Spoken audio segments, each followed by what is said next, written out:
নমস্কার বন্ধুরা, welcome back to my channel Champa Rannaghar. আজ আমি আপনাদের সঙ্গে শেয়ার করব ফুলকপির ডাঁটা দিয়ে দুর্দান্ত স্বাদের রেসিপি। এই রান্নাটা যদি আপনি জানেন তো কোনো দিনই কিন্তু ফুলকপির ডাঁটাগুলো ফেলে দেবেন না। ফুলকপির ডাঁটাগুলোকে আমি ঠিক একটা একটা করে এরকম ফুলকপি থেকে খুলে নিচ্ছি। এখন কচি ডাঁটাগুলো পাতা সমেত আমি নিয়ে নেব, আর যেগুলো একটু কচি নয় কিন্তু খুব বেশি বুড়ো ডাঁটাও দেওয়া যাবে না, একটু নরম নরম ডাঁটা দেখে পাতাগুলোকে আমি ফেলে দেবো, দিয়ে দেবো। আর একদম কচি ডাঁটার পাতাগুলো কিন্তু আমি এখানে নিয়ে নেব। এখন ডাঁটাগুলোকে ঠিক এইরকম পাতা ছাড়িয়ে শুধুমাত্র ডাঁটাটা আমি নিয়ে নিচ্ছি। আর এখানে শুধুমাত্র ডাঁটাগুলো আমি নিয়ে নিয়েছি, পাতাগুলো ছাড়িয়ে। এখন এগুলোকে শিলপাটায় একটু থেঁতো করে নেব। হ্যাঁ বন্ধুরা, আপনারা কিন্তু অনেক রকমভাবে ফুলকপির ডাঁটা রান্না করে খেয়েছেন। এইভাবে কি কোনো দিন রান্না করে খেয়েছেন? শিলনোড়ায় থেঁতো করে নিয়ে রান্না করা। প্লিজ বন্ধুরা, প্রথম থেকে শেষ পর্যন্ত ভিডিওটি দেখবেন। আমি কখন কিভাবে কি পদ্ধতিতে কি মশলা দিয়ে রান্নাটি করেছি আপনারা বুঝতে পারবেন। কোথাও স্কিপ করলে কিন্তু হয়তো এই রকমভাবে রান্না করে যে টেস্ট, সে টেস্ট কিন্তু আপনারা পাবেন না। এখন সব ডাঁটাগুলোকে আমি শিলনোড়ার মধ্যে থেঁতো করে নিচ্ছি। আপনারা চাইলে সরু সরু করে কেটে নিতে পারেন, তবে বন্ধুরা এরকম থেঁতো করে খাওয়ার মজাটাই আলাদা। এখন দেখুন সমস্ত ডাঁটাগুলোকে আমি থেঁতো করে নিয়েছি, আর কিছু কচি পাতা ছিল ডাঁটা সমেত একটু, সেগুলোকেও আমি এর মধ্যে দিয়ে দেবো। সমস্ত ডাঁটাগুলোকে খুব ভালো করে ধুয়ে পরিষ্কার করে নেব। আমার এই ছোট্ট চ্যানেলে বন্ধুরা আপনাদের সাপোর্ট আর সাহায্যের খুব প্রয়োজন। এখন দেখুন কিছু সবজি নিয়ে নিয়েছি, বিনস, সিম, বেগুন, গাজর, আলু। তেতো ছাড়া আপনারা শীতের যে সমস্ত সবজি ওঠে সব সবজিই দিতে পারবেন, তবে বন্ধুরা ডাঁটার পরিমাণটা বেশি দেবেন আর সবজির পরিমাণটা কম দেবেন। এখন কড়াতে তেল বসিয়ে দিয়েছি, আর তেলের মধ্যে দিয়ে দিচ্ছি 5 ফোড়ন, তেজপাতা, শুকনো লঙ্কা ফোড়নে। ফোড়নটাকে কিছুক্ষণ একটু ভাজা করে নেব। নেওয়ার পরে সমস্ত সবজিগুলোকে দিয়ে দেবো, দিয়ে নাড়াচাড়া করে কষাতে থাকবো। এটা একটু কষিয়ে কষিয়ে রান্না করতে হবে বন্ধুরা, একটু সময় লাগে। তবে আপনারা চাইলে এগুলোকে সেদ্ধ করে নিয়ে জল ফেলেও দিতে পারেন ডাঁটাগুলোকে, তবে সেদ্ধ না করে কিন্তু এইভাবে একবার রান্নাটা করে দেখবেন। এই শীতকালে খেতে ভীষণ টেস্টি লাগে। সবজিগুলোকে হালকা ভেজে নেওয়ার পরে থেঁতো করা ডাঁটাগুলোকেও আমি কড়ার মধ্যে ঢেলে দিয়েছি।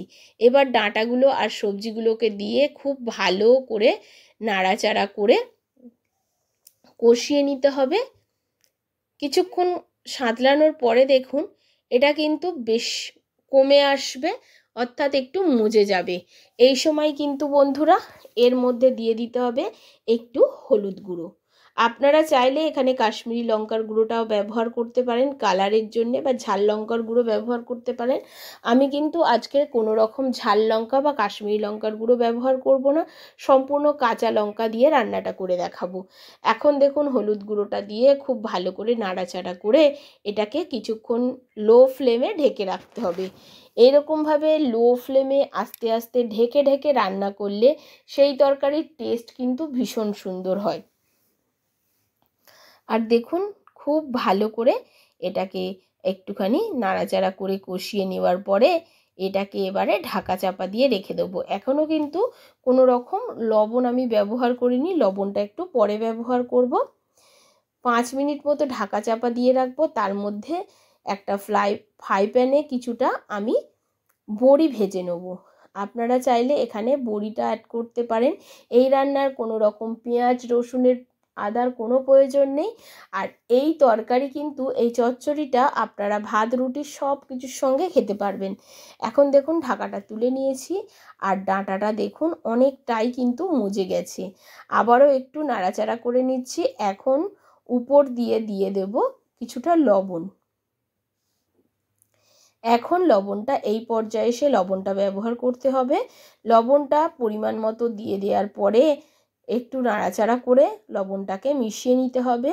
লবণটা মেশানো হয়ে গেলে পর্যাপ্ত পরিমাণে জল দিতে হবে। এখানে কিন্তু একটু রস রস শুকনো শুকনো হবে, কোনো রকম ঝোল থাকবে না, সেই জন্যে আমি মাত্র 1 বাটি জল এর মধ্যে দিয়ে দিলাম। এবারে খুব ভালো করে জলটাকে সমস্ত সবজির সাথে মিশিয়ে নিচ্ছি। নেওয়ার পরে এবার ফের আমি এটাকে আবারও 5 মিনিট মতো লো টু মিডিয়াম ফ্লেমে ঢেকে রাখবো। এবারে শিলপাটাতে আবারও চলে যাব। নিয়েছি 1 চামচ সরিষা, কালো সরিষা আর 4 থেকে 5টা কাঁচা লঙ্কা।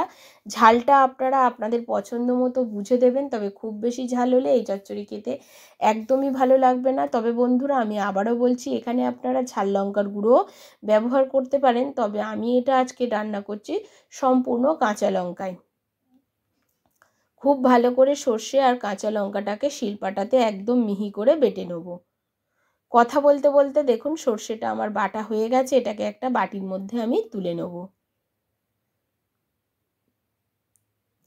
নেওয়ার পরে এবারে আমি চলে যাব সরাসরি রান্নার প্রসেসে। আর এইখানে দেখুন ঢাকাটা তুলে নেব, দেখে নেব তলায় ধরে বা লেগে যাতে না যায় সেদিকে লক্ষ্য রাখতে হবে। আর দেখুন এখনও বেশ খানিকটা রস রয়েছে, তো একটুখানি নাড়াচাড়া করে কিছু আলু বেগুন একটুখানি ভেঙে ভেঙে ঘেঁটে দেবো, এতে চচ্চড়িটা বেশ মাখো মাখো হবে। তবে যেহেতু চচ্চড়ি বেগুনগুলো কিন্তু একটু ঘেটেই যাবে, খুব বেশি গোটা থাকবে না। এবারে এর মধ্যে আমি অ্যাড করে দেবো উপর দিয়ে সর্ষে বাটা, সর্ষে আর কাঁচা লঙ্কা বাটাটাকে দিয়ে খুব ভালো করে নাড়াচাড়া করে নেব চচ্চড়িটাকে।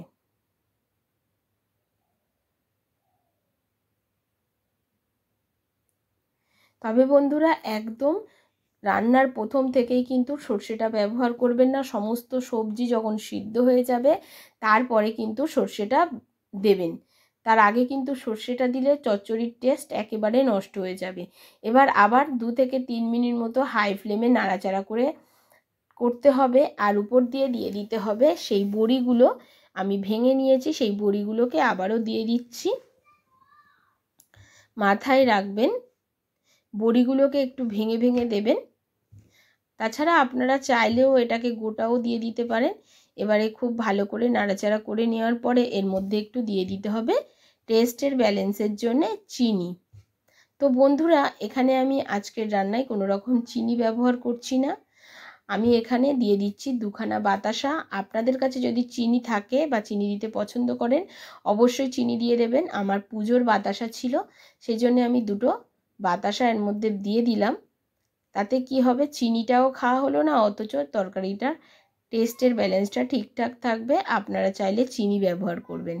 সমস্ত সবজিগুলো সুসিদ্ধ হয়ে গেছে, খুব ভালো করে চচ্চড়িটা একেবারে গা মাখো মাখো হয়ে গেছে। এখন আমি একটা বাটিতে তুলে নেব।